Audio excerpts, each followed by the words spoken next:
In this episode, I'm going to share the difference between someone who has a 0 credit score and a person who may have a 850 credit score.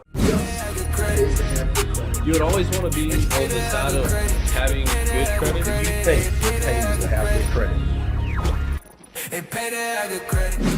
A credit score is just a tool that banks use to determine your risk factor when it comes to them lending you money.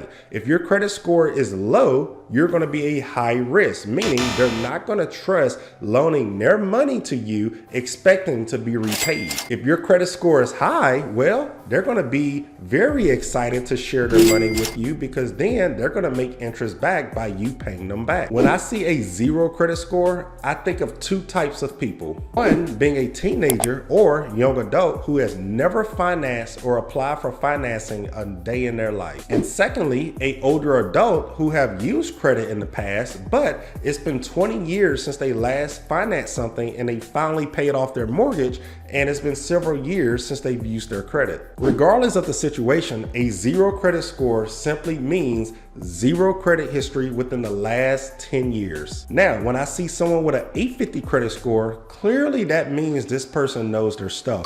They have taken years and years and years. They have not missed a single payment. They have paid everything on time. They have no negative accounts reporting. They have less than 3 hard inquiries within the last 24 months. And they have a mixture of credit, meaning they have both installment accounts, which are loans that you pay on a monthly basis, and revolving accounts, which are credit cards that you pay back whenever you use them. Clearly, everyone in this world isn't going to be stuck between a 0 credit score or a 850 credit score. Most likely, you're going to be somewhere in between those two numbers, obviously. Most commonly, most people are usually in the 600s, meaning they have credit history, but they may have some credit card balances affecting them, or they may have 1 or 2 negative items reporting to their credit. So those are usually your people who are in the 600 credit score range. People who are in the 500 credit score range, they need more work done, obviously. They may lack credit history, have higher credit card balances, and way more negative accounts. Now, when you get lower than that, and let's just say you're in the 400 or the 300 credit score range,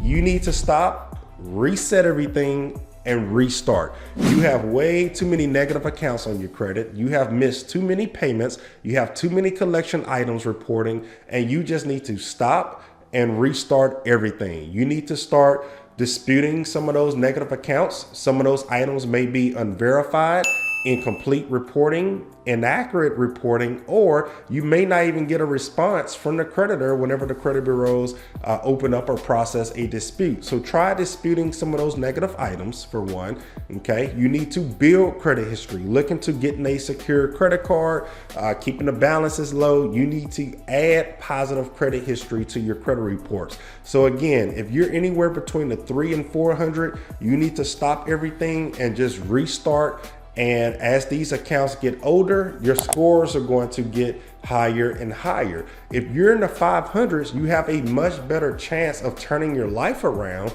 within the next, year or the next few months here, and hopefully getting to the 600s because there's less things for you to do and you can take action now. You may have 2 or 3 items that are negative and your credit cards are maxed out. That alone would get you into the 500s easily. Matter of fact, you can get into the 500s just by having a ton of credit card balances. So, if credit card balances is a thing that's affecting you, pay those balances off, and then that's going to update on your credit reports. And then who knows, your credit scores may increase 80 to 100 points just from maxed out credit cards being paid off. And for those of you who are in the mid 600s, again, you're nowhere near the worst, nowhere near bad. You just may have 1 or 2 things that's affecting you. You may have a smaller balance on your credit card you need to pay off. You may need to build credit by adding 1 or 2 more positive accounts. Or you may have a older collection that has been on your credit for 5 and 6 years, and it only has 1 year left of reporting, and that's the only last piece that's preventing your scores from being in the 700s or the 800s. So that's how you break down these credit scores. That's the difference between someone with a 0 credit score and a perfect 850 credit score, and then the explanation of why your credit score may be anywhere between those two. Thanks for tuning in to this episode. If you wish to be a guest on our podcast, visit SturgisCreditRepair.com and click the podcast page to schedule an episode. If you need help with your credit, you can also sign up at SturgisCreditRepair.com and start your free trial today. Sturgis Credit Repair. Sturgis Credit Repair. If you want a new house, call us. If you need